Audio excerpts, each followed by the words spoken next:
Dear students and friends, आज हम grammar के दृष्टिकोण से 12th में से ट्रांसफॉर्मेशन एक चैप्टर आता है, उसमें से छोटा सा टॉपिक है वॉइस, जो कि हाई स्कूल के दृष्टिकोण से बहुत ज़्यादा इम्पोर्टेंट है और लगभग 2 से प्लस नंबर के क्वेश्चंस देखने को मिलता है हर बार। आइए हम जानते हैं बहुत ही इजी वे में, सबसे आसान तरीका कि किस प्रकार से हम एक्टिव वॉइस को पैसे में क्रिएट करें। Okay, let start. तो जैसा कि हम जानते हैं कि वॉइस इसका मतलब वाच्य होता है। वाच्य में हम बातों को 2 प्रकार से कहते हैं, पहला active voice and the second one is passive voice. तो ऐसा जैसे लिख देते हैं एक्टिव वॉइस,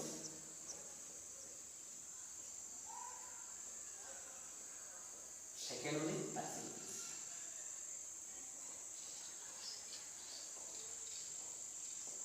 एक्टिव वॉइस को हम कृतवाच्य कहते हैं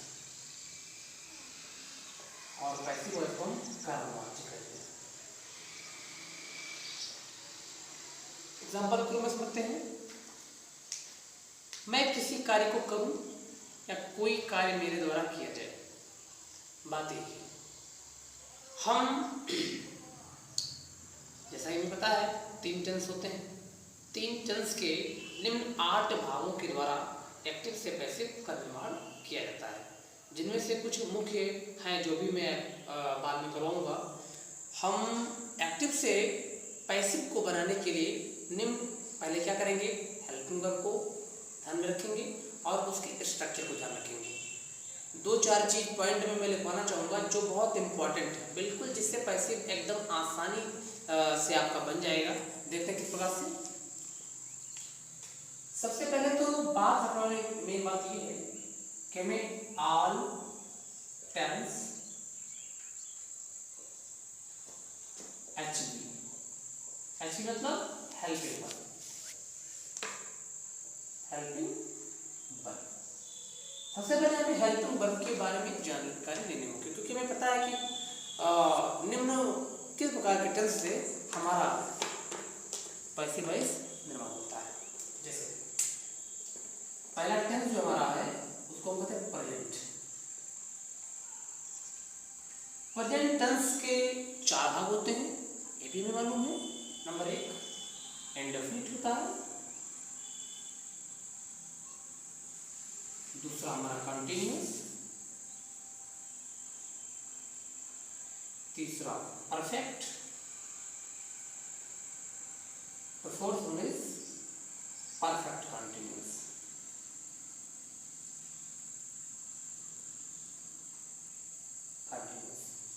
हमें निम्न टेंसों के हेल्पिंग वर्ब को चेंज करना है। किसमें कैसे चेंज करते हैं ये भी जानकारी हम लेते हैं। हमें टेंस को टेंस से नहीं चेंज करना है, मतलब कि उसके हेल्पिंग वर्ब को दूसरे हेल्पिंग वर्ब में चेंज करना है, जिससे हमारा पैसिव वॉइस क्रिएट होगा। सारी बातें अभी जब कुछ नियम जानेंगे तब तो बनेंगे ना। तो सबसे पहले हम नियम को जानते हैं। इंडेफिनिट का जैसे बताया कि डू या डज, इसका हेल्पिंग वर्ब होता है।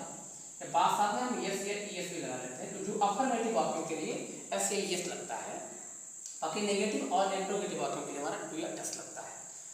नेक्स्ट में कंटिन्यूअस, इज एमा, जिसको हम बी वर्ब के नाम से भी जानते हैं। अगला परफेक्ट है तो हैज और है। जो चौथा है परफेक्ट कंटिन्यूअस, इसका होता है हैज या फिर हैव बीन। साथ में मिलाकर हम कह सकते हैं हैज बीन या फिर हैव बीन। जब इसको ये एक्टिव वॉइस के, ये सारे एक्टिव वॉइस, एक्टिव वॉइस को आप टेंस कह सकते हैं। टेंस के रूप में भी एक्टिव वॉइस लिखा जाता है हमेशा, जो हमेशा सीधा सीधा होता है स्ट्रक्चर उसका। अगर इसको हम एक्टिव से पैसिव में चेंज करेंगे, एक्टिव वॉइस को पैसिव वॉइस में चेंज करेंगे, तो जो ये हेल्पिंग वर्ब आपके हैं वह किस में बदल जाएंगे।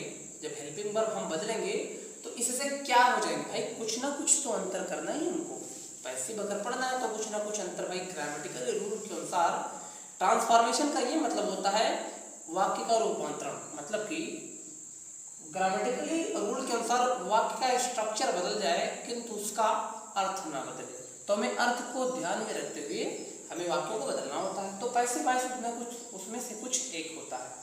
तो जब हम इसको चेंज करेंगे तो डू, डच या यस जब बदलेंगे तो ये बदल जाएगा इज, एम या आर, इज एम या आर में बदल जाएगा।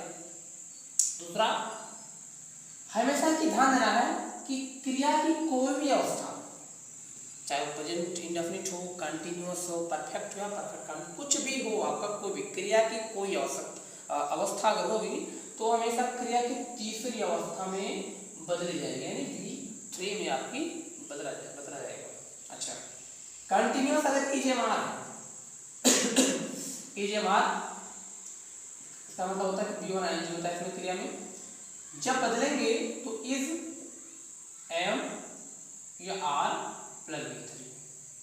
अब हमें ये नहीं देखना है कि यहाँ पर इज एम आर लगा तो B1 प्लस ING, इसका मतलब B4 क्यों नहीं लगा, नहीं लगता है। पैसिव वॉइस में क्रिया की किसी भी अवस्था को B3 में बदलते हैं, क्रिया की तीसरी अवस्था में बदल देते हैं। उसका कोई मतलब नहीं कि इज एम आर तो B1 लगना ही चाहिए, नहीं, वो नहीं लगता है, नियम के खिलाफ होता है।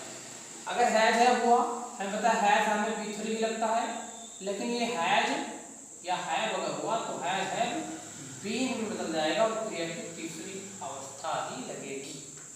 अच्छा, हमें पता है कि निम्न 8 नियमों के द्वारा, टेंस के निम्न 8 भागों के द्वारा पैसिव निर्माण होता है, जिसमें से 3 हमारे क्लियर हो गए। इंडेफिनिट का यानी कि डू डज अगर हुआ तो इज एम आर B3 बदल जाएगा।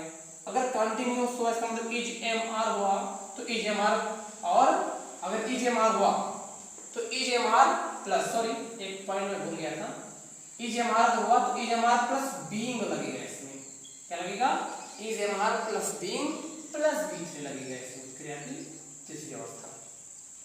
अगर हैज है वो यानी कि प्रेजेंट का परफेक्ट हुआ तो हैज है बीन में बदलेगा और क्रिया की तीसरी अवस्था लगेगी। बात को और ढंग से सुनते हैं हम। प्रेजेंट इंडेफिनिट बदल जाता है प्रेजेंट कंटीन्यूअस में, दो चीज, प्रेजेंट इंडेफिनिट बदल जाता है प्रेजेंट कंटीन्यूअस में, और प्रेजेंट परफेक्ट बदल जाता है प्रेजेंट परफेक्ट कंटीन्यूअस में। बात जो सोचने वाली है वो ये है कि कंटीन्यूअस का इज एम आर, तो इज एम आर इसमें भी क्यों होता है, क्योंकि इज एम आर के लिए हमने बीइंग का प्रयोग, और बी मतलब होना होता है। कोई जो प्रक्रिया जब कोई लगातार करने की काम होती है वहां पर हम बी वर्ब का प्रयोग करते हैं। बी वर्ब मतलब is am are was verb हम बी वर्ब बोलते हैं।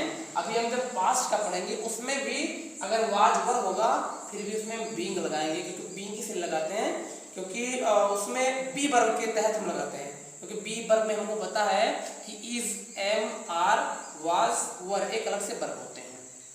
अच्छा, ये हमारा हो गया।